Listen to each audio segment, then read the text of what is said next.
The following is a Rural Roots Canada production.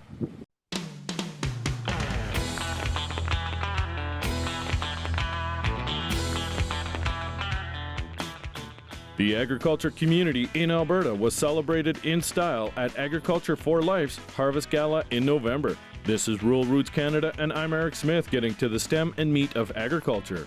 Everyone in attendance at the event in Calgary raised a glass at the recent Harvest Gala to celebrate Ag for Life and support its continued growth. Board Chair Doug Beaver tells Rural Roots Canada they are seeing firsthand the difference the programs are making. On farm safety, it's it's so dramatic in terms of the impressions you make, but also the impacts it can make. If you can prevent one accident, the impact is just so tremendous. And then on on the agriculture education side, children understanding where their food comes from, but not just where it comes from, but the impact it has on society, the impact it has on people around the world. Beaver, who is the Senior Director of Sustainability at Agrium, says the organization will continue to grow with its current and prospective future partners who all share a common passion for agriculture. Alberta's Minister of Agriculture and Rural Development, Olson, tells Rural Roots Canada Agriculture for Life plays a big role in helping the public understand the role Alberta plays in feeding the world.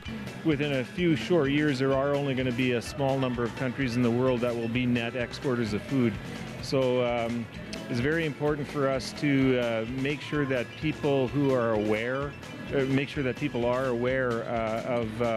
the issues that relate to food. Olson says the Harvest Gala is a unique and amazing showcase. For more on this interview, go to ruralrootscanada.com.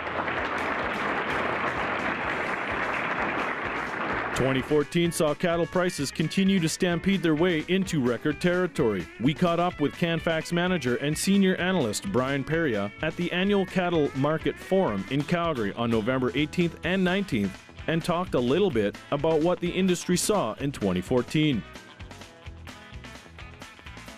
Yeah, well, obviously, if you look at our markets, there have been an awesome year. 2014 prices just continue to climb higher. We were here a year ago talking about record high prices, and we've really gone nothing but up since then. Some of our calf prices are up 70% from a year ago.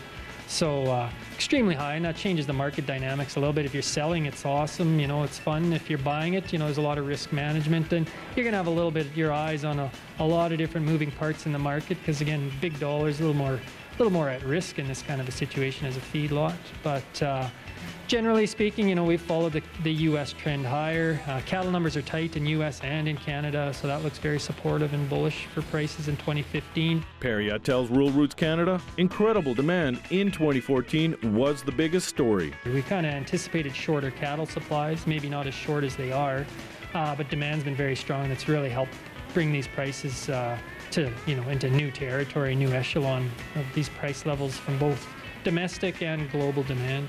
He says we may be a little bit behind our neighbors to the south when it comes to national herd growth. If we look at the new number, we're probably going to still be shrinking a little bit, but it takes a little bit of time for this beef industry to turn around, given the slow production cycle of retaining calves and breeding them and growing a bigger calf crop can take 2 to 3 years. Right now, it kind of looks like the U.S. is probably more stabilized a little quicker than us and may start showing a few more signs of expansion, whereas in Canada, we're kind of just in this stabilization mode. For more on this interview, go to ruralrootscanada.com. For Rural Roots Canada, I'm Eric Smith, getting to the stem and meat of agriculture. This has been a Rural Roots Canada production.